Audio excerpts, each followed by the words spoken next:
ವೀಕ್ಷಕರೇ ನಮಸ್ಕಾರ. ಇಂದು ನನ್ನ ಜೀವನದ ಸಾರ್ಥಕ ಕ್ಷಣ. ಕಾರಣ 9 ವರ್ಷಗಳ ಹಿಂದೆ ನೆಲಮಂಗಲದಲ್ಲಿ ಸರ್ಕಲ್ ಇನ್ಸ್ಪೆಕ್ಟರ್ ಆಗಿ ಕರ್ತವ್ಯ ನಿರ್ವಹಿಸುತ್ತಿದ್ದಾಗ ನಡೆದ ನಗರ ಪೊಲೀಸ್ ಠಾಣೆ ಸಬ್ ಇನ್ಸ್ಪೆಕ್ಟರ್ ಜಗದೀಶ್ ಹತ್ಯೆ ಪ್ರಕರಣ.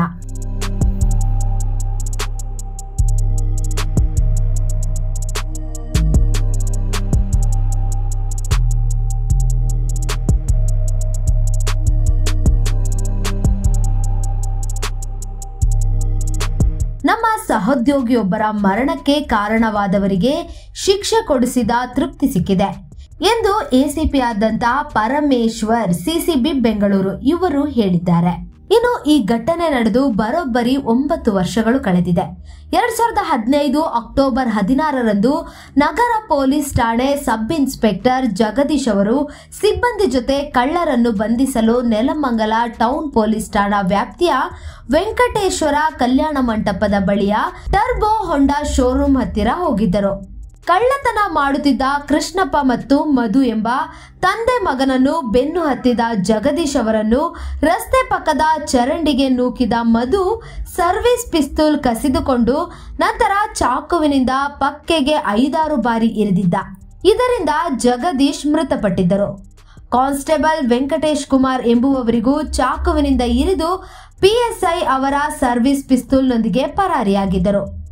ಘಟನೆ ನಂತರ ರೈಲಿನಲ್ಲಿ ಪರಾರಿಯಾಗಿದ್ದ ಆರೋಪಿಗಳನ್ನು ಆಂಧ್ರ ಪ್ರದೇಶದಲ್ಲಿ ಬಂಧಿಸಿ ಕರೆತರಲಾಗಿತ್ತು.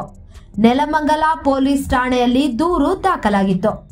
ಪ್ರಕರಣದ ತನಿಖೆ ಕೈಗೊಂಡ ನೆಲಮಂಗಲ ಉಪವಿಭಾಗದ ಡಿವೈಎಸ್ಪಿ ರಾಜೇಂದ್ರ ಕುಮಾರ್ ನ್ಯಾಯಾಲಯಕ್ಕೆ ದೋಷಾರೋಪ ಪಟ್ಟಿ ಸಲ್ಲಿಸಿದರು. ಈ ಪ್ರಕರಣದಲ್ಲಿ ಸರ್ಕಾರಿ ಅಭಿಯೋಜಕರಾಗಿ ಮೀನಾ ಕುಮಾರಿ ಎಸ್ವಿ ಭಟ್ ವಾದಿಸಿದ್ದರು. ಇನ್ನು ಮಹಾರಾಷ್ಟ್ರದ ನಾಗಪುರದಲ್ಲಿ ದಸ್ತಗಿರಿ ಮಾಡಿ ಮಂತ್ರಾಲಯದಲ್ಲಿ ಲಾಡ್ಜ್ನ ಟಾಯ್ಲೆಟ್ನಲ್ಲಿರುವ ಫ್ಲೆಶ್ ಟ್ಯಾಂಕಿನಲ್ಲಿ ಬಚ್ಚಿಟ್ಟಿದ್ದ ರಿವಾಲ್ವರ್ ಅನ್ನು ರಿಕವರಿ ಮಾಡಿ ಸದರಿ ಅವರ ವಿರುದ್ಧ ವೈಜ್ಞಾನಿಕವಾಗಿ ತನಿಖೆ ಮಾಡಿ ನ್ಯಾಯಾಲಯಕ್ಕೆ ದೋಷಾರೋಪ ಪಟ್ಟಿಯನ್ನು ಸಲ್ಲಿಸಿದರು. ನ್ಯಾಯಾಲಯದಲ್ಲಿ ಸಾಕ್ಷಿ ನುಡಿದಿದ್ದೇನೆ ಎಂದು ಪರಮೇಶ್ವರ್ ಅವರು ಹೆಮ್ಮೆಯಿಂದ ಹೇಳಿಕೊಂಡಿದ್ದಾರೆ. ರಘು ತಿಮ್ಮಕ್ಕ ಯಲಾಲ ಹನುಮಂತರಾವ್ ಅವರನ್ನು ನ್ಯಾಯಾಧೀಶ ರಘುನಾಥ್ ಖುಲಾಸೆಗೊಳಿಸಿದ್ದಾರೆ.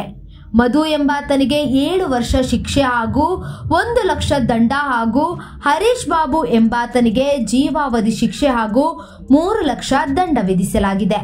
ಇನ್ನು ಹತ್ಯೆಗೀಡಾದ ಪಿಎಸ್ಐ ಜಗದೀಶ್ ಅವರ ಪತ್ನಿಗೆ ಅನುಕಂಪದ ಆಧಾರದ ಮೇಲೆ ಸರ್ಕಾರಿ ಉದ್ಯೋಗ ನೀಡಲಾಗಿದೆ.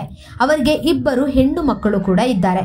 ಒಟ್ನಲ್ಲಿ 9 ವರ್ಷಗಳ ನಂತರ ಜಗದೀಶ್ ಅವರಿಗೆ ನ್ಯಾಯ ಕೊಡಿಸಿದ ತೃಪ್ತಿ ಪರಮೇಶ್ವರ್ ಅವರಿಗಿದೆ. ಮತ್ತಷ್ಟು ಅಪ್ಡೇಟ್ಗಾಗಿ BN TV ಯೂಟ್ಯೂಬ್ ಚಾನೆಲ್ನ ಲೈಕ್ ಮಾಡಿ, ಸಬ್ಸ್ಕ್ರೈಬ್ ಮಾಡಿ. Anjali special desk BN TV, ಇದು ನಿಮ್ಮ ಧ್ವನಿ.